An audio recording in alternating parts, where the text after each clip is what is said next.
Welcome back, everyone. This is episode 234 for the 24th of for the 14th of January 2024. I got the things round the wrong way. At least I got the year right again.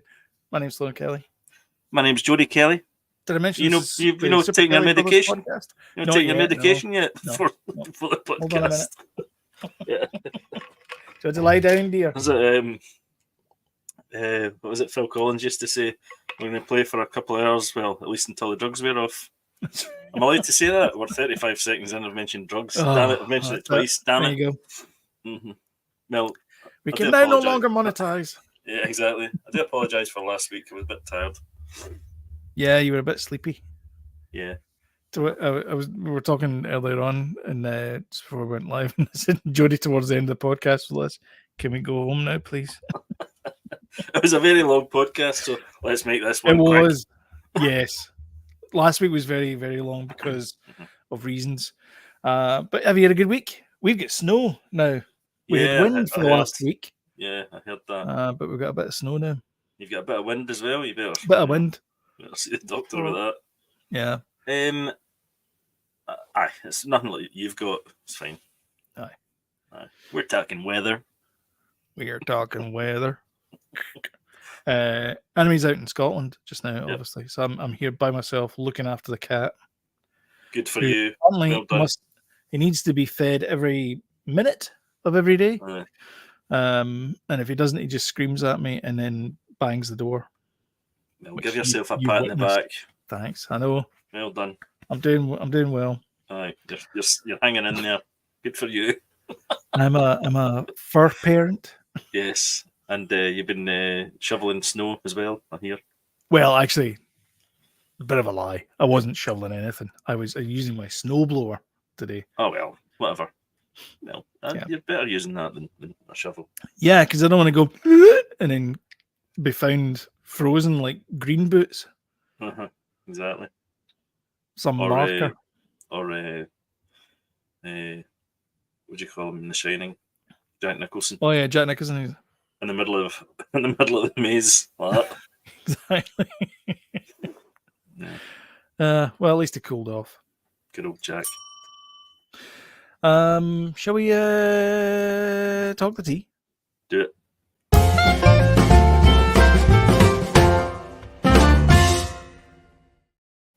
Start off with sad news. Annie Nightingale. Yeah. Died aged 83. Yeah. Very sad. I remember listening to her in the 80s. She did a great show. I always remember her introducing The Cure live. They did an hour long. Remember that? Yeah, I remember that. Introduced the live at Wembley Kiss Me tour thing.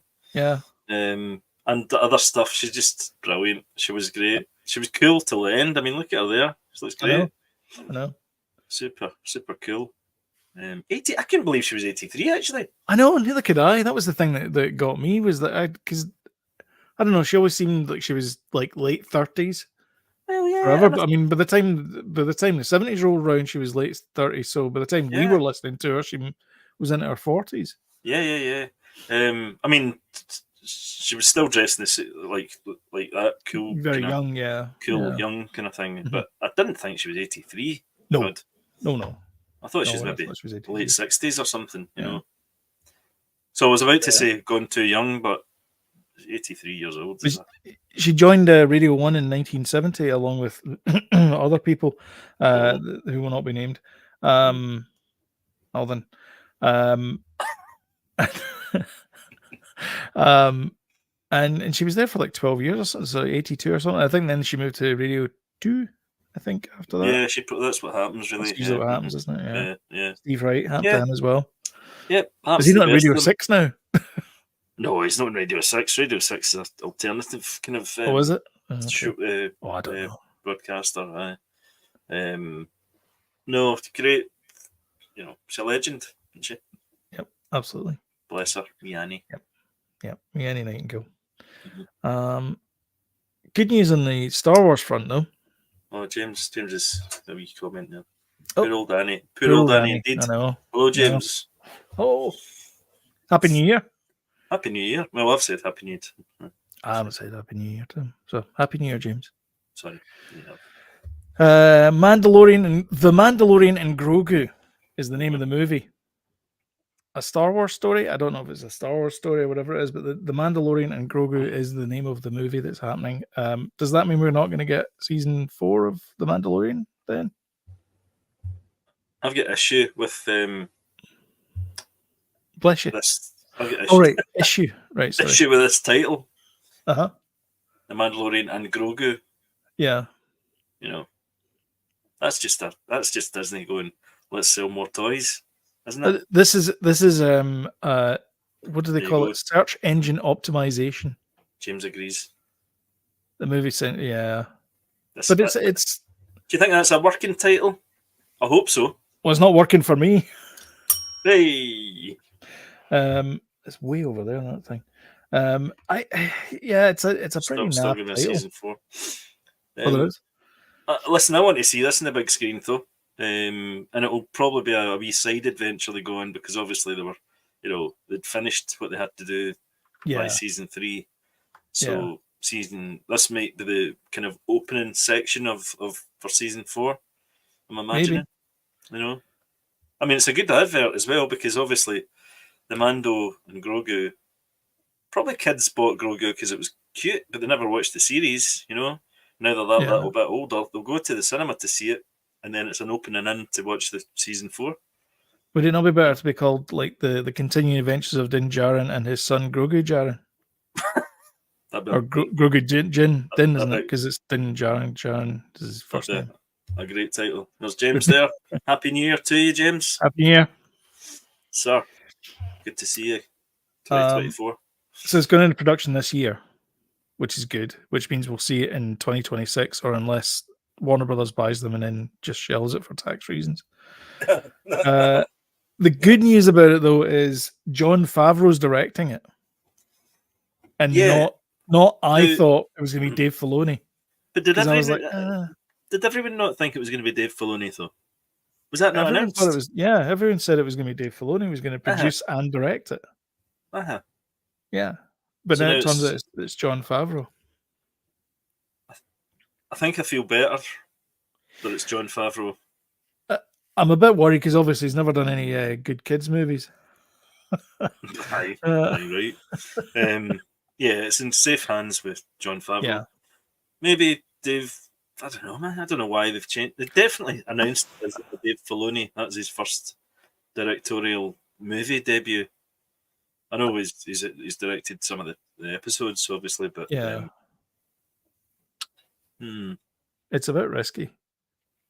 I'm a bit concerned. I have thoughts about like Echo that's coming up, and I feel a lot of the complaints of like Screen Crush and even the Critical Drinker, who had no complaints about various parts of Echo that you would have thought that he would have complaints about, but he brought up like story and lack of budget and rushing to the end and no time to breathe and all those kind of things. I wonder if like that's my big worry about Star Wars and Marvel, is that they seem to write everything to a plan. Like there's a set formula for them. Yeah. Well, there's no plan for there was no plan for the sequel trilogy.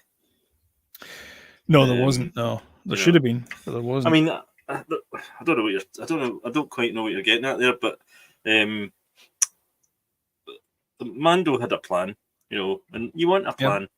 You want there to be a plan. And I think this is definitely going to set up season 4. The new baddie. Obviously, we're going to get a bigger budget, so it'll look fantastic. Not that Mando doesn't look fantastic, but it'll look like really blingy. So I'm looking forward to seeing the big screen as well. We've not seen Mando on the big screen yet, so all that, and seeing a new baddie. I'm up for it. So does it tie into Thrawn and all that? Is this? I get my timelines mixed up like crazy. I don't know. Well, that's the thing is, so Ahsoka is current time. So if we think of the Mandalorian as current time, then Thrawn's around about this time. Because Mando's set just after Return of the Jedi. Yes. Yeah. And Thrawn returns. But he obviously disappears because 20 years later, Mm-hmm. or however long it is, that's when Force Unleashed is. Yeah. I mean, well, So, I don't know. Thrawn first came out in the Timothy Zahn books, didn't he? Yep. Heir to the Empire, Heir all to those the kind of Empire things. series, yeah. So it would be nice to see them maybe making those movies with, I know that Luke and Han and all that are in them as well. Mhm. I'd like to see them made. That'd be nice, wouldn't it? That'd be nice. Were they in between Empire and Return of the Jedi? Or, oh God! Anyway, if anybody knows, I think one of the James might know. I think they were always after Return of the Jedi. Right. Oh, you might be right, actually. Shadows of the Empire was set in between Empire and the game. The game was was set between Empire and Return of the Jedi. I'm pretty sure. That's the one where Darth Vader has an apprentice. No, wait a minute here. No, Shadows of the Empire was the Dash Randar character. Oh, okay. Dash Rendar. Something like that. He was like a bit of a Han Solo character, but obviously Han Solo wasn't there because he was carbonized. Yeah. And carbonite. So they had him instead. Is that right? Are you Googling it? Yeah, I'm Googling it just there. Am I right? Dash Rendar. Smuggler and freelancer who aided the Rebel Alliance. I think Boba Fett appears in that game as well. Memory serves me right. Yep. Yeah. And IG-88 as well. Mm-hmm. And of course, Ord Mandel appears in it a lot. Yes. And it's quite a kind of it's kind of side questy, but some of the main characters are in it. Do you know the first movie Ord Mandel was mentioned in Star Wars canon? Go for it. Empire Strikes Back. There's a bit where Leia and Han are fighting, and he mentions something about we ran into bounty hunters in Ord Mandel. Oh, really? Yep. Yeah, nice one. Give yourself a ding for that. There you go. James is saying it's got Excisor in it. Oh yeah, his eyes are in it. Yeah. And Leia gets her armor. Interesting. Yeah. I'm buzzing for it. Looking forward to it. When's the release? Yeah, I'm looking forward to this. Starts in 2024. Production starts in 2024. So no news about the release at all as to where it's going to happen. My guess is probably a year of well, maybe not. Year and a half. So we probably won't see it until 2026. Probably. It's a long time. It's a long time. Oh, that guy. I mean, his eyes are. Yeah, he'd like kind of like a big ponytail. That's right. Yeah. I remember him. That was a good game. Yeah. His eyes are. What's his name? Get a photograph of him. That's the one. Yep, just bring them up here. Did he have a purple face? Did I'm not sure. Lilac. Taupe. Topaz. Try to remember all the colours I saw in B&Q the other week there. No, this guy. Oh yeah, that dude. Yeah. Okay. I need a kind of some sort of. Do you know what I thought he looked like? Remember the skiff in Return of the Jedi? That guy, the guy with the thing with it. Yeah, we had the figure of him. Yeah, I can't remember his name, but he was like a bounty hunter type. Yeah, I got some sort of guard on the skiff. Shizor.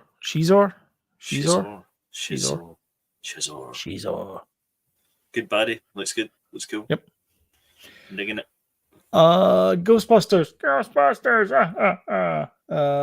Voted one of the worst games of the 80s. That Ghostbusters. No, it wasn't. Yeah, it was. There was a guy in the internet. There's a guy in the internet. He said it was rubbish. Well, one guy. That was one of the biggest addictive games on. Yep. And if you had a Commodore 64, you great could game. press the space bar and it would say Ghostbusters. Yeah, that was a great game. This is Bill Murray. Before the de-aging. Poor Bill. He's I'm assuming getting they're on a not bit. de-aging any. No, they're not. This is present time, but this is the Frozen Empire one. So there's a picture of them. Can I get this zoomed in? Yeah, there you go. There's a picture of the 4 surviving members of the original movie. So Annie Potts is there. Bill Yeah, what's Murray, that all about? She Dan was never a Aykroyd. Ghostbuster. She worked for them. Yeah, but she was a receptionist. Okay. Getting a receptionist, in an engineering company, going down and checking out the mechanical work that's getting done. Hey, Ernie Hudson was only there because it gave him a steady paycheck. Well, but he knew what he was doing, Well, that's true, yeah. Yep. That's a good, cool picture, actually. It's a nice picture of them. So Ecto 1, got Echo in the brain. Ecto 1's in the background. Slimer's back. Yeah. I suppose she's kind of replacing Harold Ramis. I guess, yeah. Got the glasses. Was that not the purpose of his granddaughter? Yeah, well, that's the thing. Are they going to have more of a, are they going to be in it more than the young ones, or is it going to be half and half? James didn't like. I did like it, actually. I know you didn't like. Did you like it, Sloan? You didn't like it that much either. I thought it was okay. I thought it was a bit of a cop out, the fact that the 4 original Ghostbusters, because they obviously brought in Harold Ramis's likeness and CGI at the end. Spoilers for a 5-year-old movie or whatever it is, but they bring him in at the end to do the final battle with the big bad. And I felt they could have got the kids to do that, and then that would have handed over the torch to the kids. Yeah, but I find that bit quite emotional. I enjoyed that bit. Yeah, I know, but that's the thing is, I think that really was truly fan service. I think it had to be done. You couldn't just ignore them. But I liked the way they did it. I really did. Yeah, and it got me emotional. And I remember, but the thing is that we're nostalgic for that. If Sony wants this franchise to last, you can't rely on these 4 people here because they're no. I know what you mean. That's true. But you need the next generation. I mean, that's why it's called the next generation in Star Trek. It's like you need the next generation so that they can keep going and telling different stories. Well, I suppose I'm kind of surprised they're, just at the forefront. I mean, this is the front cover of Empire. Yeah, the forefront, and surely the original, the kind of reboot or continuation was the handing over to the new people. I thought it was going to be Ernie Hudson was going to be the only one that would be kind of still there, because at the end, remember there's the post-credit scene. All right, there's a second. This is Empire magazine, so there's got to be a second one. That makes sense. Okay.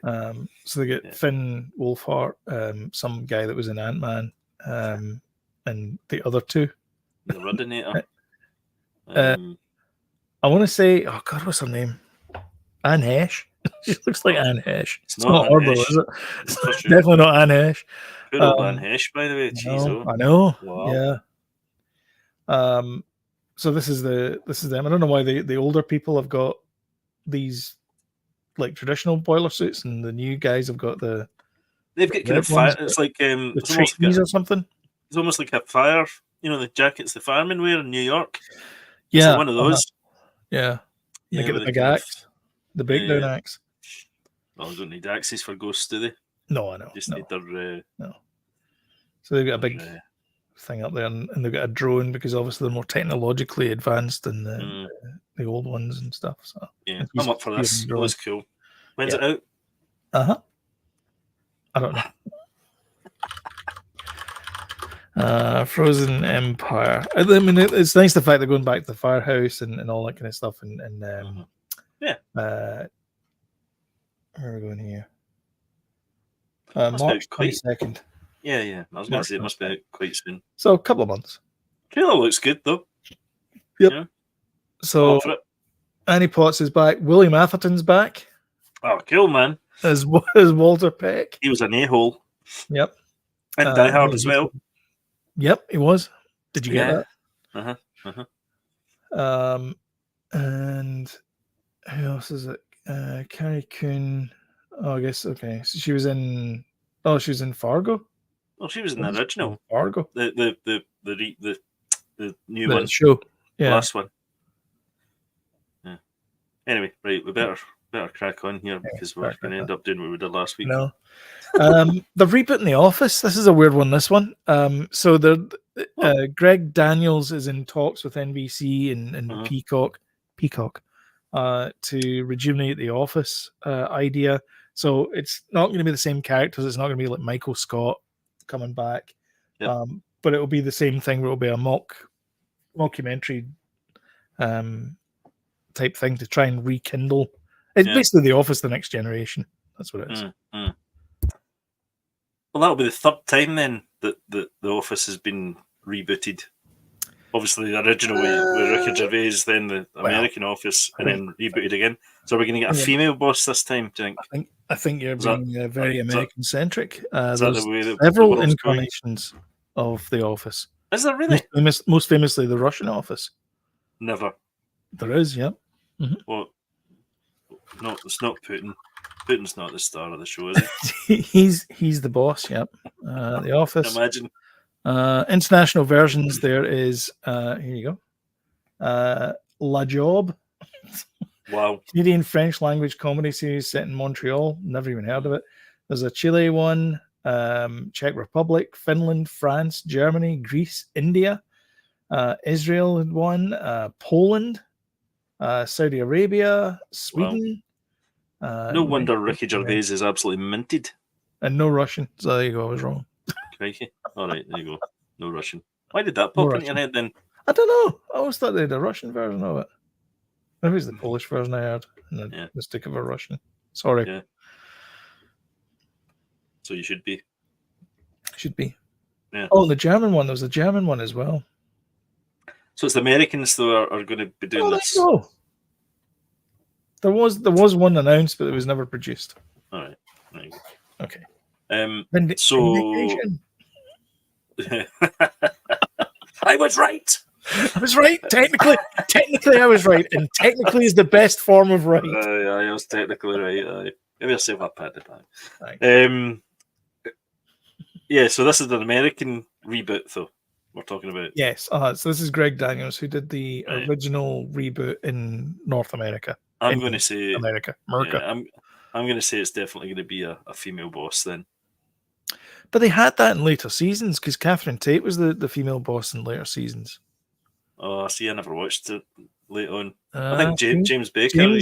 James, he did. He watched. Good friend. He blasted through the whole lot last year. I think. Yeah. Yep. Yeah. It's an easily that's our probably most watched show in the house. Yeah. I was watching a couple of episodes over Christmas there, but just kind of ones that were because they kind of pop up on Sky. But obviously it's all there on Netflix, isn't it? So yes. Yeah, I enjoy it every time I watch it, but I've not blasted it the way that James did. You should. So it's good. Maybe I should. It's good. Yeah. Did you see that ludicrous display last weekend? This guy, Joe Coy. He was the MC at the Golden Globes. No, but I've seen him do stand up. He's good. Well, he bombed. Did he? Golden Globes. Yeah. No way. Was he trying to do a Ricky Gervais and failed? No, he was trying to be funny, and he at one point the audience kind of went, "Oh," like I've an audible "oh" like that. Really? He goes, "Hey, these are written by writers. If you laughed at the earlier ones, those were the ones written by me, but this one was written by the writer, so you can blame them." Oh no, dude, not great, dude. And then he said, "I've only had 10 days to practice this, to get this." Like, really, dude, like cringy. 10 days. I mean, 10 days is a long time. And he was making these jokes, these incredibly sexist, offensive jokes about Barbie, and it's like, this is the reason why we have the Barbie movie. You know that is this joke. Yeah. It's just awful. Oh, I'm not going to repeat the jokes. You can go and watch it on YouTube, but he bombed big time. Well, I've seen him do. He's got a couple of stand-up shows on specials on Netflix. I thought he was pretty good. Was, I actually watched a couple of them and I was like, I thought he was alright. Not bad. Do you notice what Americans do though? That I've noticed that they don't care. Well, it's not they don't care, but they don't mind making racially not offensive, but racially stereotyped jokes. The way that British comedians do. It's a kind of Well, there's a backlash about him now about that. So right, because Andrew Schultz kind of does that. He kind of he's very funny as well, and he does a lot of audience stuff. Yeah, it's kind of stereotypical kind of things. Yeah, but he seems to get away with it for whatever reason. I don't know. Well, he didn't. I don't know what to say, because go and watch his monologue. And I know you watch it then. Yeah, like there's a bit where Harrison Ford just rolls his eyes. Harrison Ford looked gaunt. Did you not think? Look too good. Yeah, he was sitting beside Helen Mirren. Yeah, he didn't look happy either. He's fine. He's fine. He seemed a bit thin. You're in that kind of movie, kid. That's my favorite. He's 83, isn't he? Is he? He's 83. Yeah. That's the Nightingale zone for celebrities. Yeah. Shall we talk about how well we did? Oh yeah. So we predicted a few things. We tried to predict a few things. We got 6 out of 9. To be clear. 6 out of 9 awards we got right. So let's go through them all. Best film, I suggested Oppenheimer, and Oppenheimer won for best film. Yep. Best film drama. Sorry. What did I go for? You went for Anatomy of a Fall. I went for the old out there one. Yeah. And you were wrong. But you redeemed yourself. Best film, musical or comedy, Poor Things. Yes. Oh, nobody got that. We said it was gonna be Barbie. Oh, did we? I can't even read one chart. I've seen that movie now as well. Yeah. Oh, have you? Yeah, we saw it in the cinema. I'll talk about it later. Okay. Yeah, we said Barbie, and it was not Barbie. Best director, we said Yorgos Lanthimos for Poor Things. Ah, damn it. And Martin Scorsese for Killers of the Flower Moon. I've since seen Killers of the Flower Moon. So, leave it for later. Chris Nolan won for Oppenheimer. Yep. Best actress in a drama, we both said Lily Gladstone for Killers of the Flower Moon. Yep. And she won. And whoop. I can honestly say that was well deserved. That was a great performance by her. Yeah. Just amazing. Great performance. Best actor in a drama, you said Cillian Murphy. The survey said correct. Oh, Cillian Murphy, of course, stood up there, and much to Bradley Cooper's chagrin, who'd been practicing being a conductor for 6 years, did not win. My dear boy, have you ever tried acting? Yeah, exactly. Get it in you, Bradley. Cillian can act. Bradley can act as well. Cillian. Yep. Remember how I tell you I'd kill you last? I lied. Well, that's the wrong movie. That's Commando. That is Commando. That is Commando. That's what he says to Sully. I like you. I'll kill you last. I had to let him go. Great film. Best actress, musical or comedy. You suggested Emma Stone. You were correct. Emma Stone won for Poor Things. Nay winner. She's very good.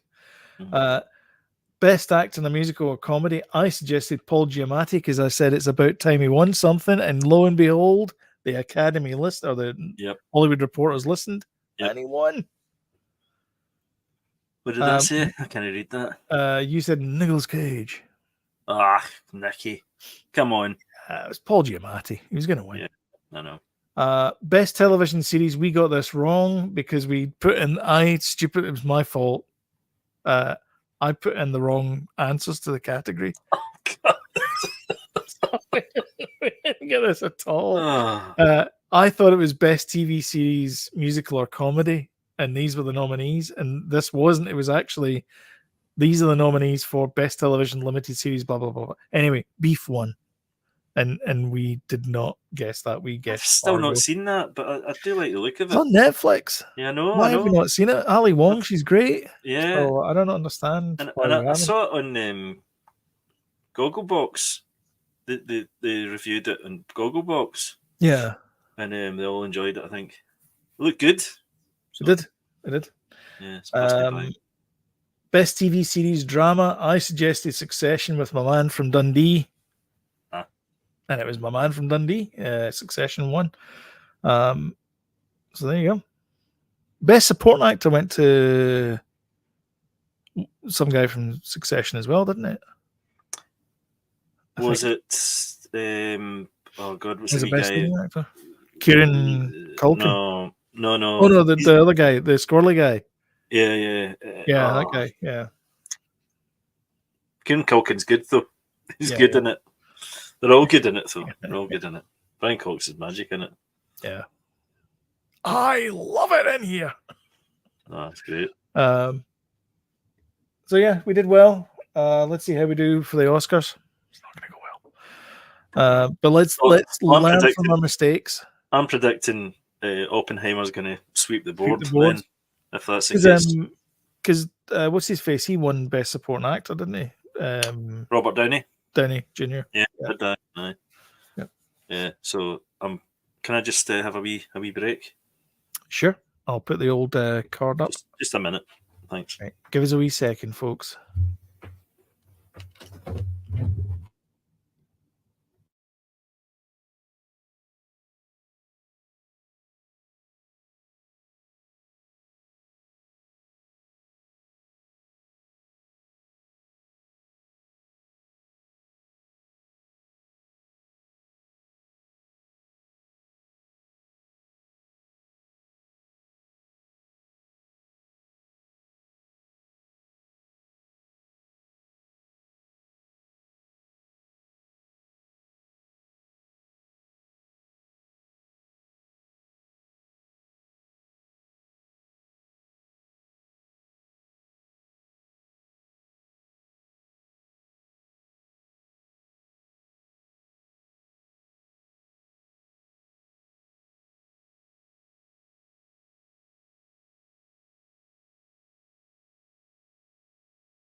I can't hear you.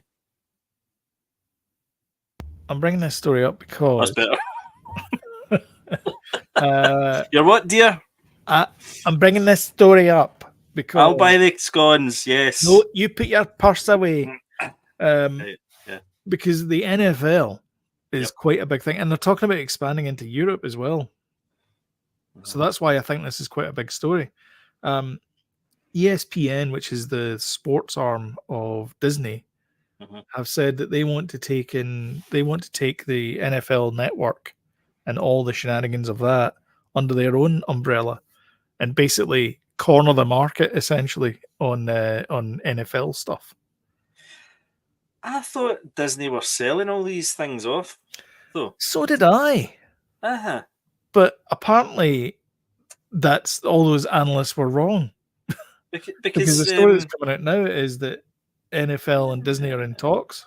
I thought they were trimming things down because the streaming thing wasn't working quite as well as they thought, and so they were going to sell a few of these things off. But so that's a strange one for me. That I think it's strange as well. I think it's strange because of that original story, and also because I think this is the place, because there's no such thing as live television anymore.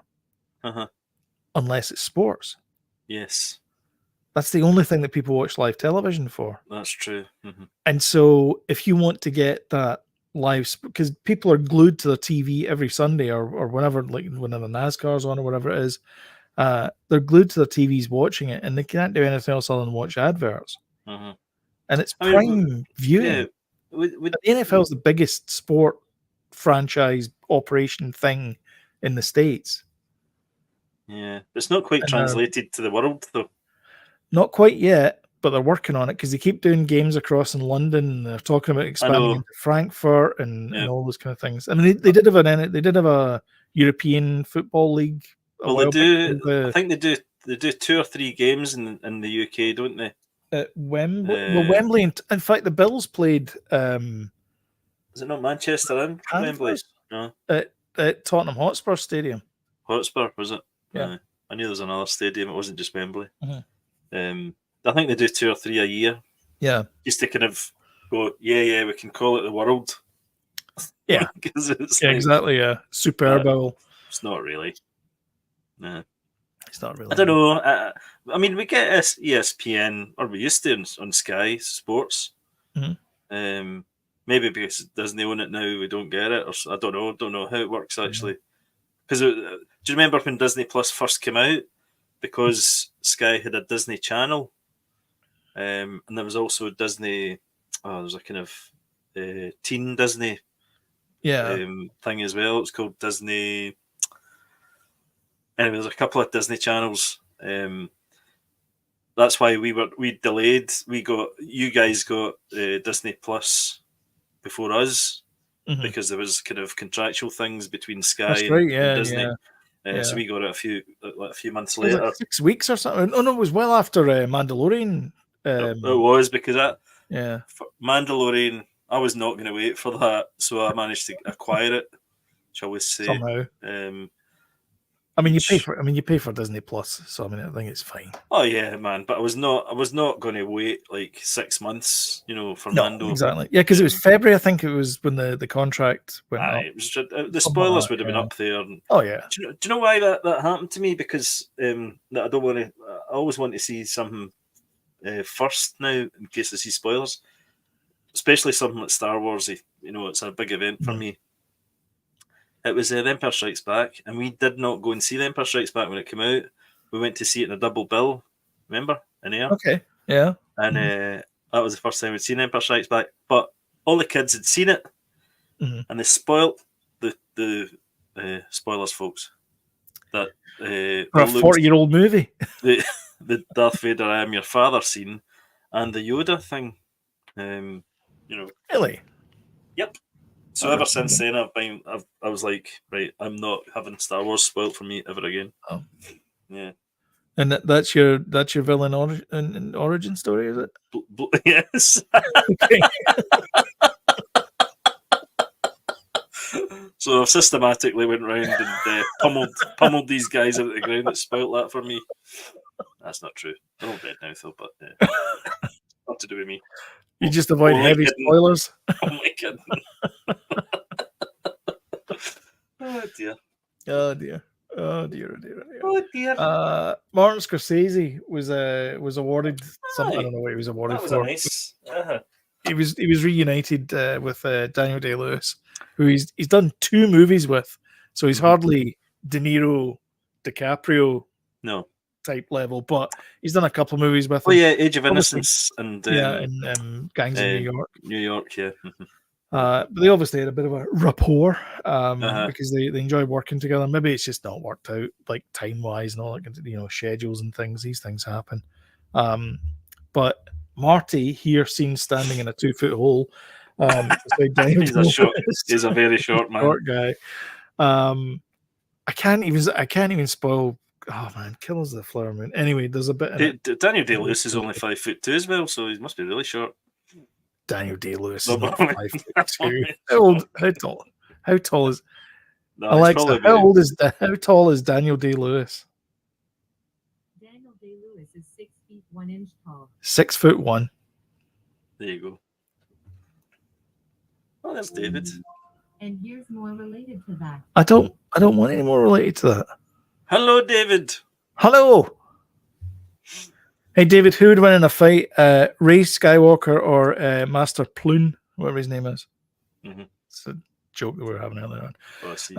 Anyway, so they said maybe we could work together. But Day-Lewis, he retired like 7 years ago, didn't he? He retired to become a cobbler in France. That's the most Day-Lewis thing I think I've ever heard. Yeah. Oh my god! I remember seeing him in My Beautiful Laundrette, and I thought this kid's gonna go places. Yeah. Well, it's when With his weird hat that's stuck in the back of his head. it was his My Left Foot. That was what. My left, wasn't it? was, no, but the My Beautiful Laundrette, he had that kind of Dexy's Midnight Runner beret that was stuck On a to wee the back flick of of his blonde, head. bleached, Yeah. blonde hair. Yeah. Yeah, but for me, my favourite Day-Lewis movie, as you know, is There Will Be Blood. Gangs in New York. Brilliant. Wait, And Phantom Thread's brilliant as well, actually. He's brilliant in that. Two Paul Thomas Anderson films. Yeah. See them if you haven't. I haven't. They're brilliant. Either of them. No. God. I'm not that. I like Daniel. Okay, I don't want to start an argument with you. I like Daniel Day-Lewis, but I find him quite intense. Like he always plays intense I've abandoned my boy, that kind of thing. It's always That's it. like You have seen it then. like full on. It's because he's a meme now, though. Have you not seen the one about when I leave my cat for 4 days, or when I leave my cat overnight? I've abandoned my boy. I've abandoned my child. Well, the other is that you drink, I drink from your milkshake. That's the other one. Exactly. Yeah, brilliant film. Wow, you need to see it. See when you're over here next time. We're watching that in the projector. I've seen There Will Be Blood. Oh, have you? All right, okay. It's okay. We'll watch Phantom Thread then. It's no Killers of the Flower Moon. Right, you're dying to talk about it. Clearly. And then there's this. I don't know if you've seen this. I don't want to play the audio, but this is the sort of first images of Amy Winehouse biopic Back to Black. Yeah, I haven't actually, but with Marissa Abela and Jack O'Connell. She looks pretty good as her, actually. She looks great. I think this is going to be the magic film, actually. Yeah. I saw the trailer for the new Bob Marley film. That looks crap. Buffalo Soldier. Absolute guff. This looks much better. This looks good. I love Amy Winehouse. Dude, did you see they posted a new cast for Last of Us Season 2? No. Maybe we should quickly add it to the thing. I'll add it there. Okay. Oh, it's a digitalspy.com. Right, let's have a look then. We've seen enough of Amy. That looks good. I'm up for that. Definitely up for that. Will there be a season 2? Yes, there will. Breaking news, David. Well done. Thank you. Our man on the street there. Where's the cast list? I hope that guy comes back. Oh, he's good. Cauliflower face. Yeah, that guy.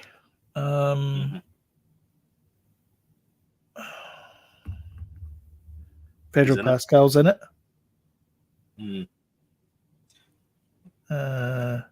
I'm saying nothing.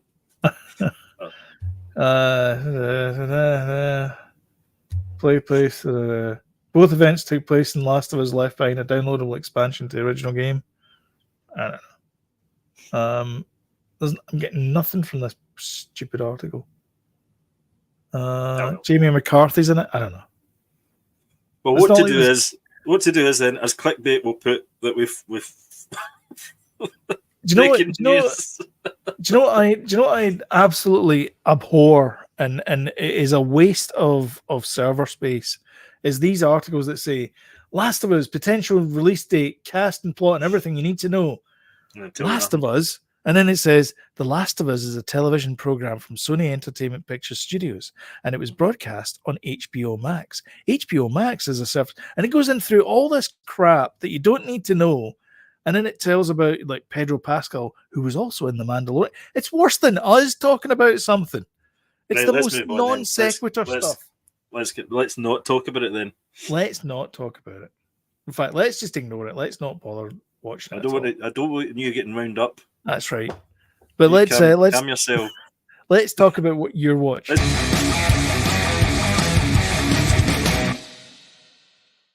you watching? Well, I was at the boutique cinema in Glasgow, Everyman Cinema, and I went to see what's it called again? What's it called? Precious Things? Poor Things? So good that I loved it. It was so good. I know all the characters' names. There was Poor Things. Poor Things. the guy with the hair. Poor Things. It's got Emma Stone in it. And Yeah. it's got Mark Ruffalo. Not Uh-huh. Ruffalo. Ruffalo. Ruffalo in it. And Willem Uh-huh. Dafoe. Oh, there you go. And it is People. a wild, wild film. It is bonkers crazy. Emma Have you seen? Stone Have you is seen amazing. this? Have you seen this guy directing anything before? Yeah, I've seen all these films. I love him. Oh, okay. He directed The Favourite that won quite a few Oscars. It's got Olivia Colman in it. Oh, he's the guy that did The Favourite. Okay. Yeah, he directed The Killing of a Sacred Deer with Colin Farrell and Barry Keoghan. Oh, that guy. Yeah. I tried watching that Saltmire or whatever it's called. I got 20 minutes into it, went boring, turned it off. Really? Oh, Sloan. awful. God, that's so good. Come Is on. it funny? It's brilliant. It's just Is it great. funny? It's so wild. I loved it. No. I It don't. was 20 minutes, and I swear to God, I was like, I can't be doing with this. No, I loved it. Saltburn. Saltburn, that's it. Yeah, I loved that. Well, if you won't like this, then this Poor Things. Right. It's far out. It's mad. Wildly entertaining. Wildly original. By the way, I don't mind far It's out great. things. I like Zardos. Far out clothes. Oh, I just did a horrible image there, slowing in my head. You dressed up like in my red nappy. yes, exactly. But as a grown man. Oh, dear. Oh god, Such a good movie. Yeah. So I apologise. I have started Killers of the Flower Moon about an hour in. It seemed like a good point to Pause it. pause it. I'm up to the sort of point where he's. So at that point, you met Molly then? Yeah, they're married now and stuff. And, Right. Okay. Is that an hour in? Well, roughly an hour. Well, I'm saying Okay. stuff has happened. Her sister's been spoilers, by the way. Do you recognise Molly's mum? She plays the Gran in Echo. Ah, yeah. Aye. It's funny that because I've been watching Echo as well. I'm 2 episodes into that, and it's obviously the Native Americans American, yeah. thing. So I'm enjoying both. I think I'm enjoying both. But I've not finished them, so I can't really get a full rounded thing. Right. But so far, I'm enjoying them. Echo is impossible to double screen on. So if you're a person who watches movies by double or TV shows by double screen, because a deaf person will miss a lot. You're going to be lost. Yeah, totally. Yeah. Because it's all ASL in it. Aye.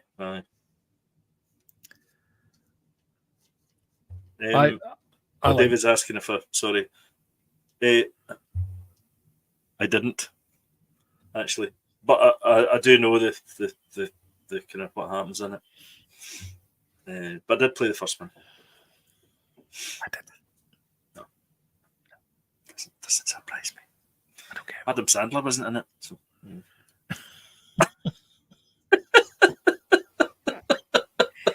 I'm a little zombie. That's kind of the main things, really, this week that I can really think of. Yeah, we've been watching The Traitors, which is brilliant again on BBC. You need to watch that. Yeah, that's The Traitors. Claudia Winkleman. Yeah, it's so good. I think it's known as The Traitors UK over here. Yeah, well, there's a US version as well, which is good Netflix as well. Oh, is it over there? Yeah, I watched it, and I watched the Gogglebox. We're watching it. It's kind of up there with Outlast. The kind of it's called Traitors for a reason. Yeah. It's very good. People are just double crossing each other, left, right, and centre. It's brilliant. There's the Mole as well. That was the other one. Where did I see it? I watched that, but On Netflix. It must be on Prime then. aye, aye. I'll check it out. Definitely check that out. It's great. Yeah, so that's me. So last night I was sitting in the house. I was like, what am I going to watch? And Netflix said, "What about Kill Bill?" And I went, "Okay then." Oh. So I watched Kill Bill Volume 1 and 2 again. I'd forgotten about this, but I love Kill Bill Volume 1. Kill Bill Volume 2, bit of a struggle. It's more wordy. It's more wordy, and there's a bit in it where she goes to see Pai Mei, or whatever he's called, the wise old martial artist guy. Yes. And it's all in Japanese. Mm-hmm. I don't speak Japanese, so I must admit. After watching all those Kurosawas, I know I still haven't picked it up. shocking. I know about as much as she does when she goes to Osaka or wherever it is, to Okinawa, to pick up the Hando sword. I kind of fast forwarded a bit through that, the second part of it.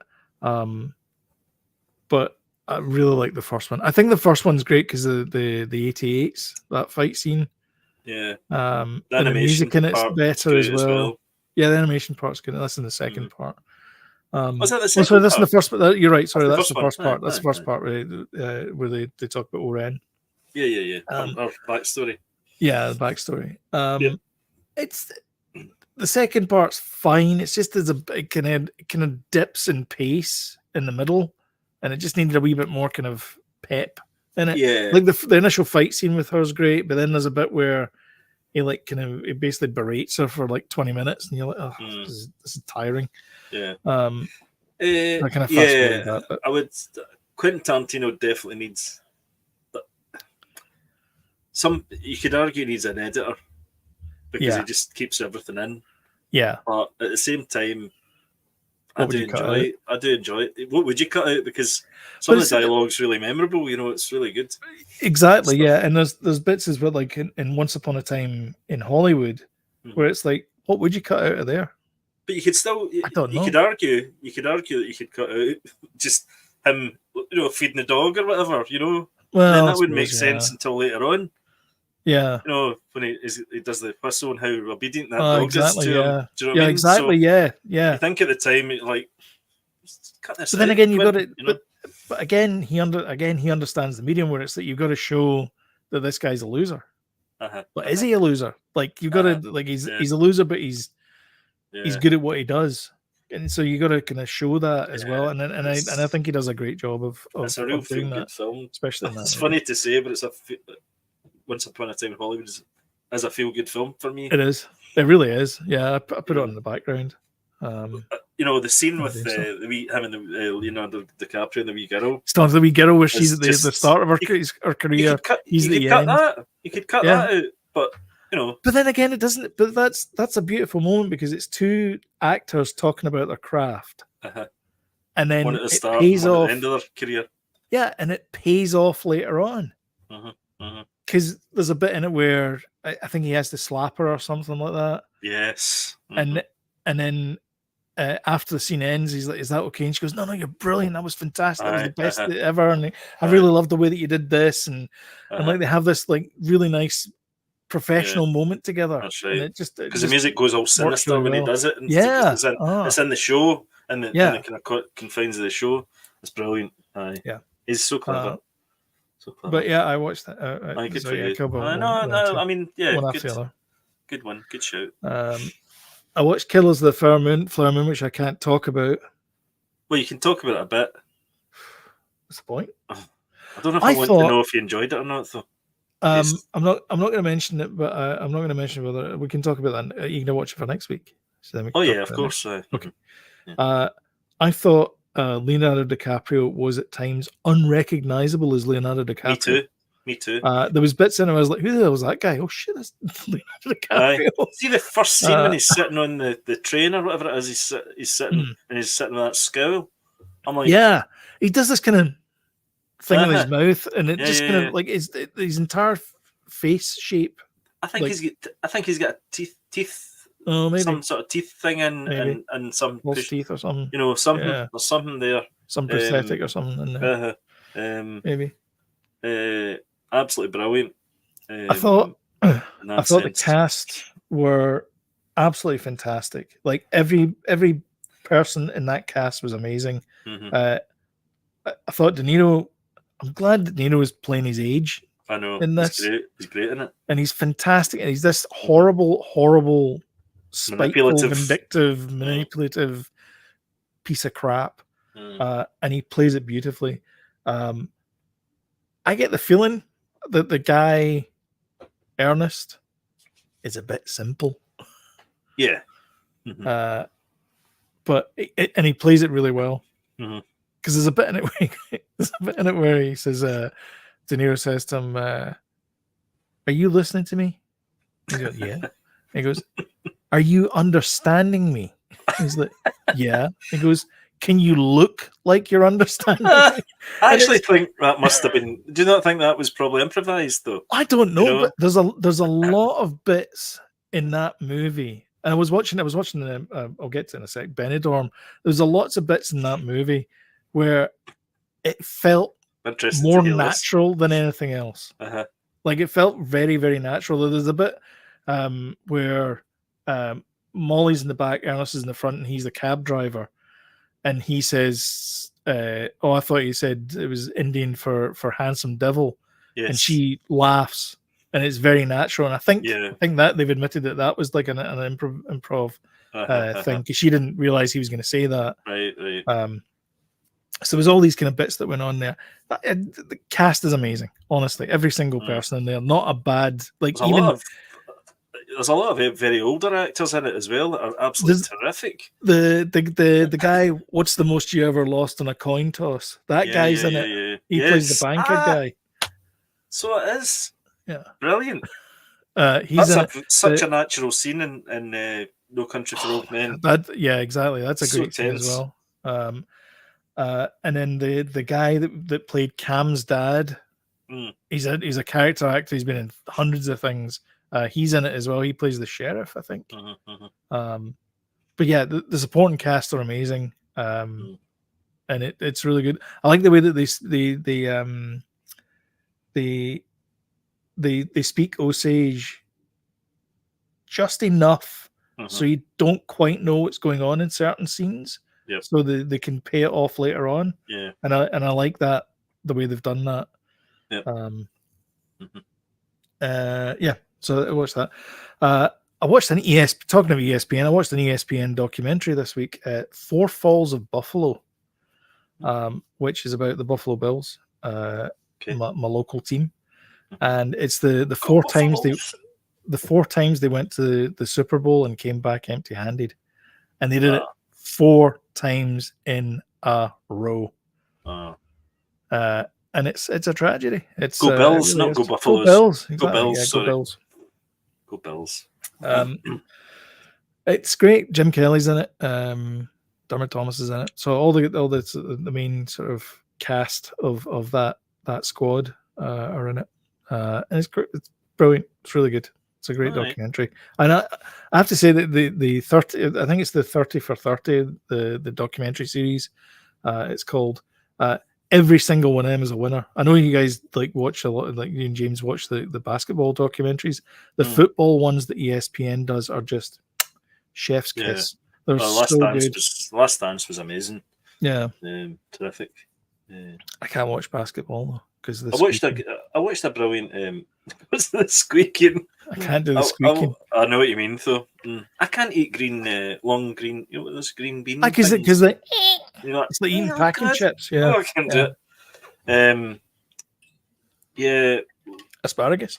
I saw a documentary and it was about. I've said this loads of times. I think it was I think it was a Boston ice hockey team. Aye, yeah, I know the one you mean. Yeah, the Bruisers or the whatever they're called. Yeah, it was a great documentary. It was Yeah. Bill Burr actually mentioned it, but it's on YouTube. Yeah. And it's terrific. They were like just battled their way through every single game. Were they not like the Burlington Bastards or something? They were called something like that. And none of them had any teeth. They'd all their teeth knocked out. And it just looked like a And motley crew. And one guy was he was hired to basically just be the guy that just shoulder checked people. Yeah, that was his entire job. He was the enforcer. There was more than one of them did that. Yeah. Anyway, that's a good one. I watched an episode of that Loudermilk. Oh yeah, it's all right. It gets better. I think it will get better. Yeah. Yeah, it's a slow start, but I like Ron Livingston. There's something likable about that guy. Yeah, definitely. Will Sasso's in it. You could have led with that as well. Yeah. He plays his flatmate. Who is he? I feel like I know him, but he was in Stuff My Dad Says. He played the son. I don't know who he is. He was in the Three Stooges movie with Sofia Vergara. Right, okay. Right. He played Curly. Of course he did. Christ. I know. Talk about being built for it. He's been in hundreds of things. Right, okay. I can't talk about Echo either, but we'll talk about that next week. I like what I see, but I do have a little bit of issues early on. But so far, I'm liking it generally. I will say I liked it. I think it's going to. I get the feeling it's going to be another one of these ones that's like probably didn't need it anyway. I watched Fool Me Once this week. That was my big thing I watched this week. This is the what's his name? Harlan. Coburn.